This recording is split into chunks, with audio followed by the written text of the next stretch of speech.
গাজীপুরের কাশিমপুর ভূমি অফিসে অনিয়মের অভিযোগে ৪ কর্মকর্তা-কর্মচারীকে সাময়িক বরখাস্ত করেছে জেলা প্রশাসন।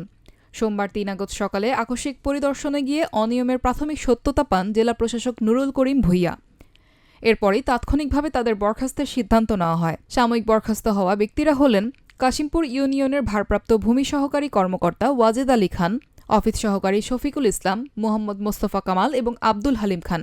জেলা প্রশাসকের কার্যালয় সূত্রে জানা গেছে, গাজীপুরের বিভিন্ন ইউনিয়ন ভূমি অফিসে দীর্ঘদিন ধরেই অনিয়ম ও দায়িত্বে অবহেলার অভিযোগ রয়েছে। দায়িত্ব গ্রহণের পর থেকেই এসব অনিয়ম খতিয়ে দেখতে নিয়মিত আকস্মিক পরিদর্শন চালিয়ে যাচ্ছেন জেলা প্রশাসক। পরিদর্শনে উঠে আসে সরকারি কাজ দালালের মাধ্যমে সম্পন্ন করা, সেবাগ্রহীতাদের যথাযথ সেবা না দেওয়া এবং দায়িত্ব পালনে গাফিলতির মতো গুরুতর অভিযোগ। জেলা প্রশাসক নুরুল করিম ভূঁইয়া জানান, অভিযুক্তরা কোনো নিয়ম মেনে কাজ করছেন না এবং অভিযোগের বিষয়ে সন্তোষজনক ব্যাখ্যাও দিতে পারেননি।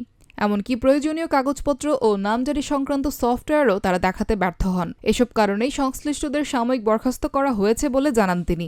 আমাদের ইচ্ছে ছিল বেশ কয়েকটি ভূমি অফিস দেখব। তার প্রথম পদক্ষেপ হিসেবে আমরা কাশিমপুর ইউনিয়ন ভূমি অফিস পরিদর্শন করি।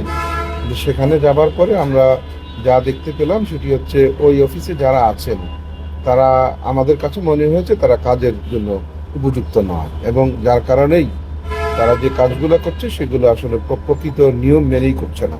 এই অভিযোগের ভিত্তিতে আমরা অনেকগুলো বিষয়ে কাগজপত্র কেসগুলো স্টাডি করলাম, পরীক্ষা নিরীক্ষা করলাম এবং তহসিলদার যিনি আছেন তার কাছে এগুলার ব্যাখ্যা চাইলাম, তিনি কোনো ব্যাখ্যা দিতে পারেননি এবং নামজারির যে সফটওয়্যারের মাধ্যমে সম্পাদিত হয় সেই সফটওয়্যারটি তিনি আমাদেরকে দেখাতে পারেননি। এ সময় জেলা প্রশাসকের সঙ্গে উপস্থিত ছিলেন অতিরিক্ত জেলা প্রশাসক রাজস্ব সোহেল রানা, গাজীপুর সদর উপজেলার নির্বাহী কর্মকর্তা সাজ্জাদ হোসেন এবং টঙ্গী রাজস্ব সার্কেলের সহকারী কমিশনার ভূমি হাসিবুর রহমান। পরবর্তীতে শফিপুর ইউনিয়ন ভূমি অফিস পরিদর্শন করে সেখানেও অনিয়মের প্রমাণ পেলে সংশ্লিষ্টদের সতর্ক করেন জেলা প্রশাসক।